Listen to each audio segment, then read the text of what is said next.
السلام عليكم ورحمة الله وبركاته. الحمد لله الذي نحمده ونستعينه ونستغفره ونؤمن به ونتوكل عليه أما بعد. அன்பிற்குரிய அல்லாஹ்வின் நல்லடியார்களே, அன்பு சகோதரர்களே, நாம் தொடர்ச்சியாக பார்த்து வரக்கூடிய துஆக்களினுடைய திக்ருகளினுடைய தொகுப்பில் இன்று நாம் பார்க்க இருக்கின்ற விடயம் என்னவென்றால், தஹஜ்ஜத்தினுடைய நேரம், தஹஜ்ஜத்தினுடைய அந்த தொழுகையை தொழுதுவிட்டு நாம் இந்த 2 சூறாக்களையும் ஓதி அல்லாஹ்விடம் பிரார்த்தனை செய்வோம். அல்லாஹ் மிகவும் வேகமாக நமக்கு பதில் வழங்குவான். நம்முடைய தேவைகள் பூர்த்தியாகும். எல்லா நிலைமைகளையும் சீர்படுத்தி தரக்கூடிய மிகவும் சக்தி வாய்ந்த 2 சூறாக்களை தான் நாம் இன்றைய வீடியோவில் பார்க்க இருக்கின்றோம். அன்பார்ந்த சகோதரர்களே, அல்லாஹ்வின் நல்லடியார்களே, தஹஜ்ஜத்தினுடைய நேரம் மிக முக்கியமான ஒரு நேரமாக இருந்து கொண்டிருக்கின்றது. ரசூலுல்லாஹி ஸல்லல்லாஹு அலைஹி வஸல்லம் அவர்கள் கூறினார்கள், ஃபர்லான ஐவேளை தொழுகைக்கு பின்னால் இருக்கின்ற அடுத்த மிகச்சிறந்த தொழுகை தஹஜ்ஜத்தினுடைய தொழுகை என்பதாக அல்லாஹ்வினுடைய தூதர் ஸல்லல்லாஹு அலைஹி வஸல்லம் அவர்கள் கூறினார்கள். இந்த தஹஜ்ஜத்தினுடைய நேரம் இருக்கின்றதே மிக முக்கியமான நேரம். அல்லாஹ் ஜல்ல சுப்ஹானஹு வ தஆலா கீழ்வானுக்கு இறங்கி வருகின்றான். என்னை அழைக்கக்கூடியவர்கள் யாரும் இல்லையா?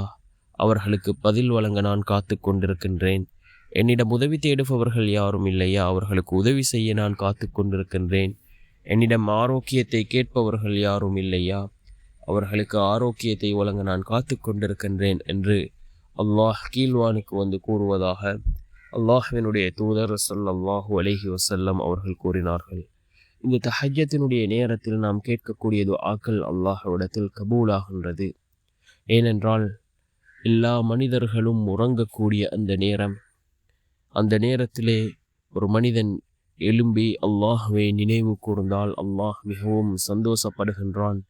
அந்த மனிதனுடைய துஆக்களை அல்லாஹ் கபூல் செய்கின்றான். துஆக்கள் ஏற்றுக்கொள்ளப்படக்கூடிய நேரங்களில் மிகவும் சிறந்த நேரம் தஹஜ்ஜத்தினுடைய நேரமாக இருந்து கொண்டிருக்கின்றது.